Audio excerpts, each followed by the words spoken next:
It was the woman's first time going to work with her best friend, and right there on the once dilapidated street, she saw a luxury car worth millions parked in front of her eyes. Her best friend encouraged her to seize the opportunity and complete her very first deal in her career. After hearing Kit's advice, Vivian took a deep breath and walked straight toward the luxury car. Hey, Sugar, you looking for a date? No, I want to find Beverly Hills. Can you give me directions? Sure. For $5. The man found it rare that even asking for directions required payment, and though he didn't want to engage, considering he was unfamiliar with this place, he finally chose to compromise.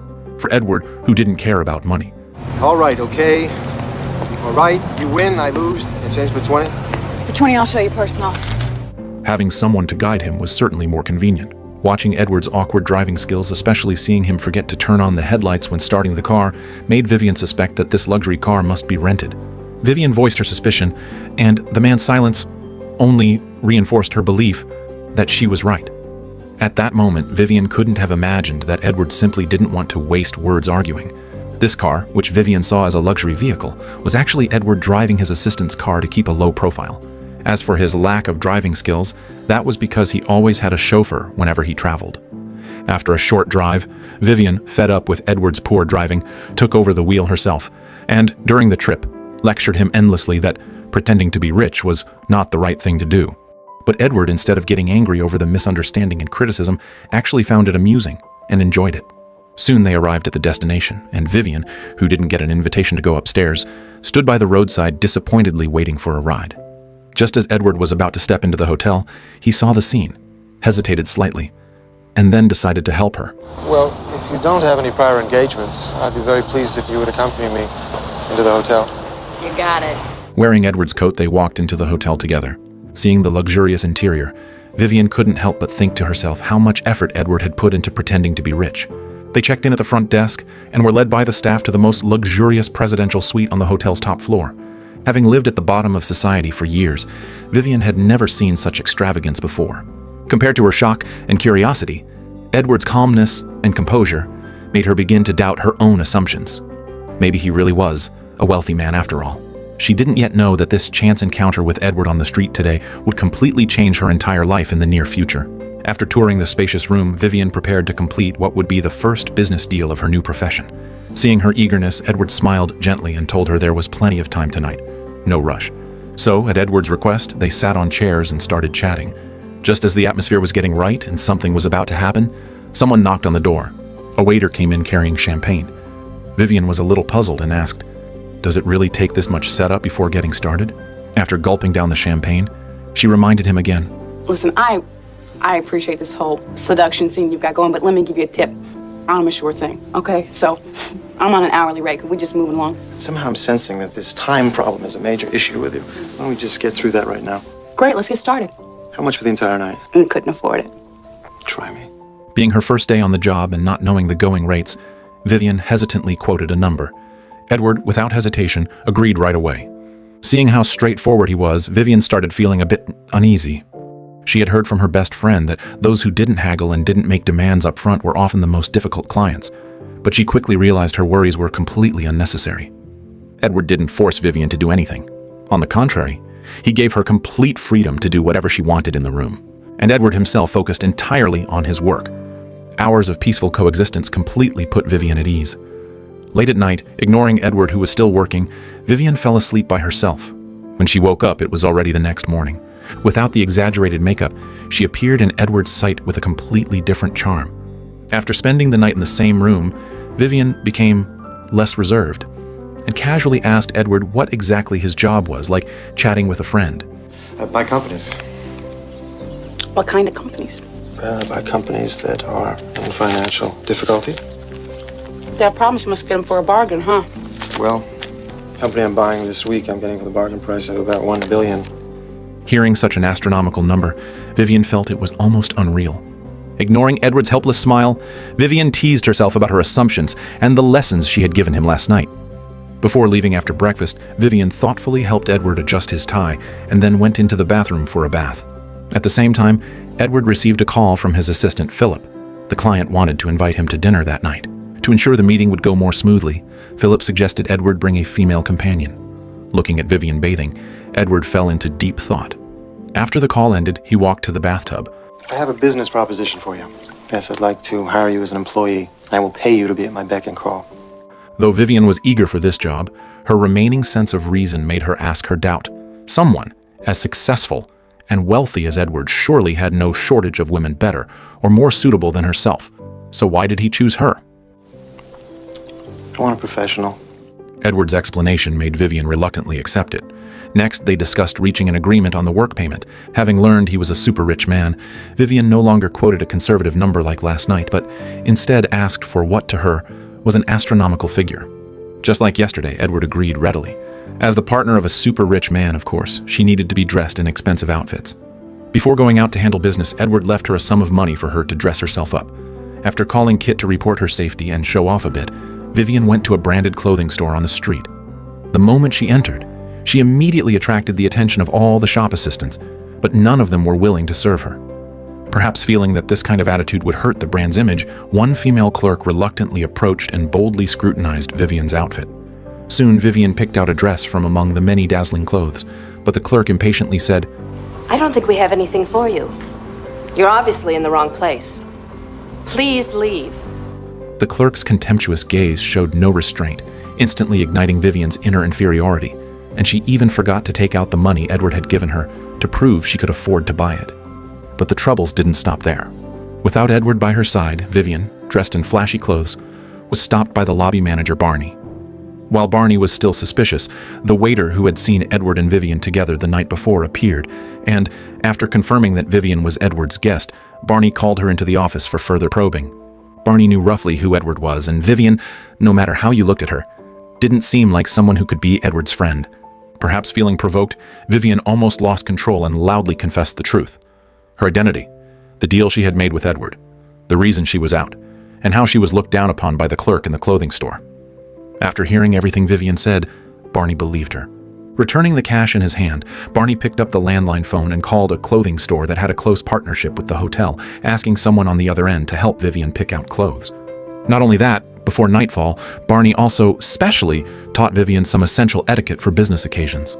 Finally, when the appointed time arrived, Vivian looked completely transformed. Seeing her back, Edward was initially hesitant to recognize her, until that stunning face appeared before his eyes. You're late. You're stunning. Afterward, Edward took Vivian to meet his client Morse and his grandson David. At the dinner table, Vivian saw for the first time the side of Edward that he had never shown in front of her. He was full of authority in his words and actions, and when it came to acquisition matters, he was tough and assertive.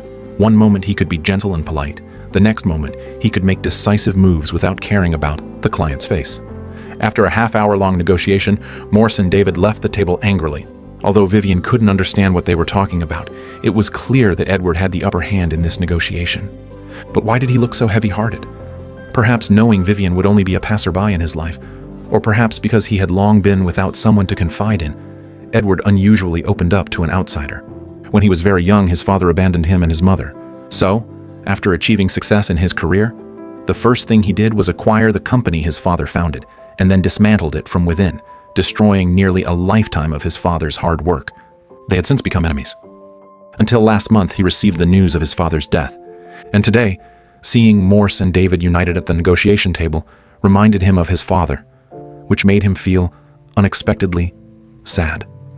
As a listener, Vivian wisely said nothing. Not until Edward pulled himself out of that suffocating atmosphere did she begin to share some of her own difficulties. A night of heart-to-heart conversation silently planted a seed called affection in their hearts.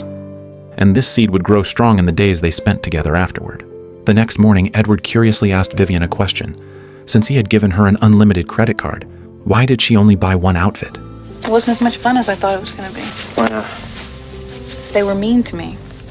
After hearing the whole story, Edward immediately called to cancel the morning's meeting and accompanied Vivian to the city's most upscale clothing store.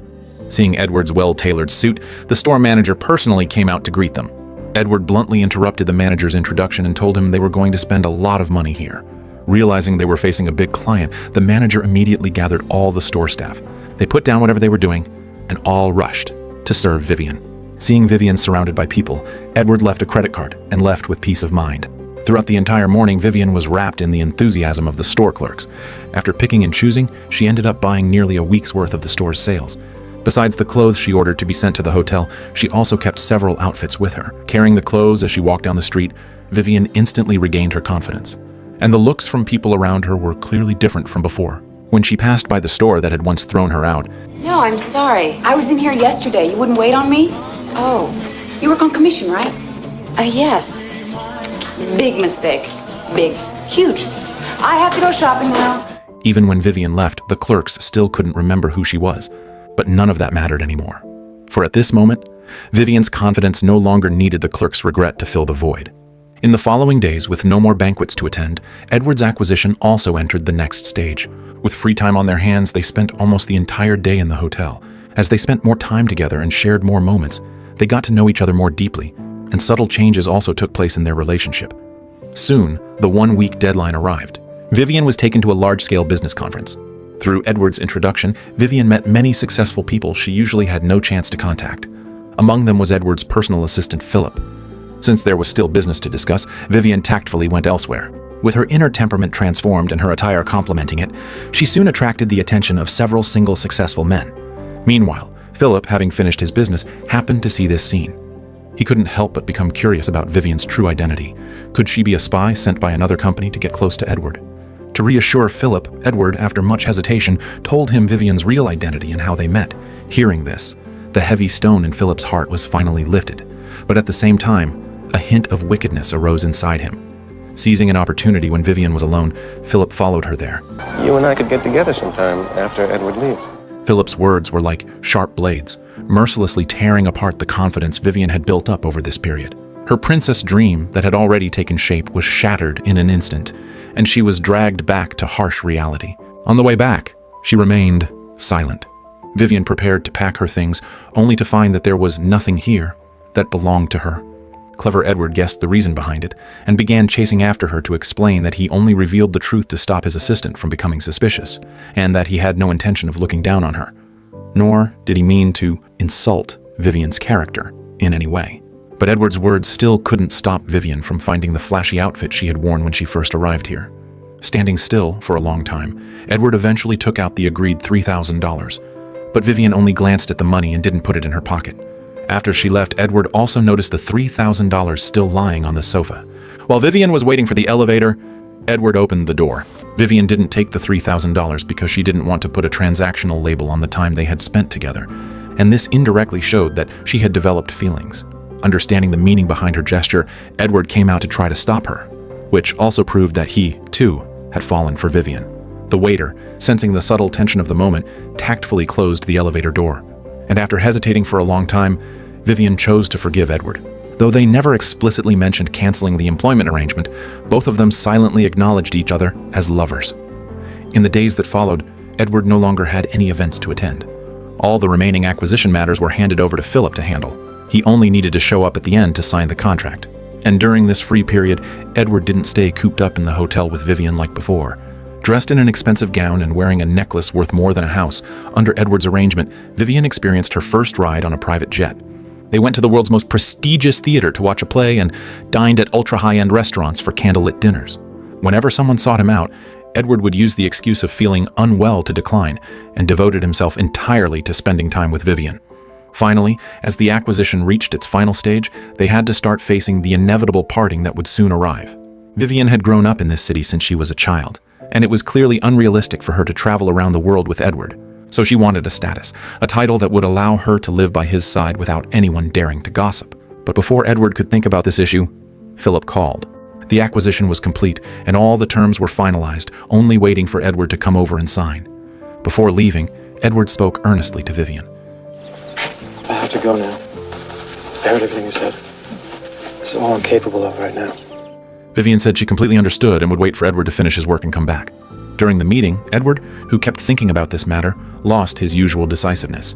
He paced back and forth in the conference room and finally seemed to make a certain decision. He asked everyone except the company's principal to leave the room. What is it you're after now, Mr. Lewis? Well, I no longer wish to buy your company and take it apart. But I don't want anyone else to either. And it is still extremely vulnerable. So I find myself in unfamiliar territory. I want to help you. What was originally a full acquisition became a capital injection partnership, and hearing this news, Morse froze on the spot, unable to believe what he was hearing. He confirmed it with Edward several times. Morse's words immediately reminded Edward of his father. Today's decision might have been because he was moved by Morse and David's persistence, or perhaps he wanted to use this way to make up for the regret of never reconciling with his father. Walking out of the building, Edward didn't get into the car. He told the driver to leave first and walked alone toward the park. Having resolved the work issues, the next thing he had to face was his relationship with Vivian, and this contemplation lasted 2 full hours. On the other side, clueless about what had happened, Philip, unable to reach Edward by phone, came to the hotel. Inside the room, there was no one but Vivian, and Philip immediately had wicked thoughts. After a few drinks, he began to harass Vivian, repeatedly accusing her of being the reason Edward suddenly changed his plans, causing the company to suffer huge losses for no reason. His words were full of humiliation and contempt. At the critical moment, Edward appeared, and regardless of the years of working together, he knocked Philip to the ground with 2 punches. After Philip left resentfully, Edward immediately comforted the hurt Vivian. At her request, they sat on the steps to talk. Vivian knew that there would be no shortage of people like Philip around Edward, and it was impossible for him to teach every single one of them a lesson. In the end, it was because her past wasn't glamorous enough. Maybe separation was the best ending for both of them.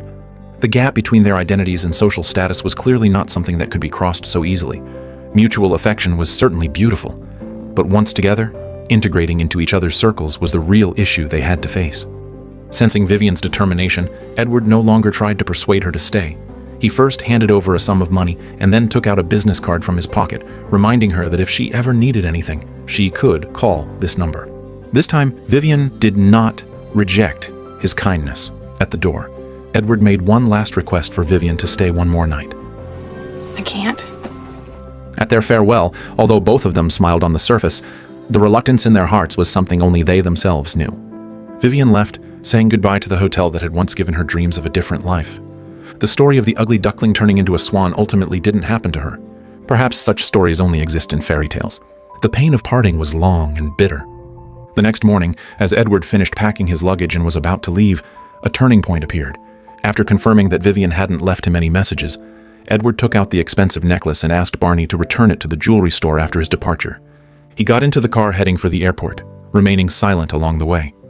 Barney's words, "It must take a lot of resolve to give up something so beautiful," echoed in his mind for a long time. The raindrops outside the window were just like Edward's heart at that moment, dull and chaotic. Looking at the car window, Edward thought of the cash Vivian had left behind the first time they argued. Leaving behind such a beautiful piece of jewelry, Vivian must have made a huge decision, which also proved the depth of her feelings for him. Thinking of this, he told the driver to pull over by the roadside, bought a bouquet of flowers, and then set off toward Vivian's home. Just as Vivian was stepping out to attend a job interview, she heard someone calling her from outside. Vivian! Princess Vivian! Come down! And paused. Edward had changed his direction for Vivian, also proving the strength of his determination. The two, finally moving toward each other, embraced a beautiful ending. Vivian, from someone living at the bottom of society to falling in love with the super-rich Edward, had walked a path full of thorns. From being looked down upon by the clothing store clerks to being humiliated by Edward's assistant, the gap of class stood like an unbridgeable chasm. But Edward was willing to set aside his acquisition plans, put aside his work, and devote himself entirely to being with her, while Vivian also bravely faced her past and stayed true to her heart for Edward. Their love crossed the barriers of the mundane world, proving the power of sincerity. This tells us that love is not about where you come from. As long as both sides understand and firmly protect each other, no matter how big the gap, it can be overcome. And ordinary people can also have extraordinary and passionate love.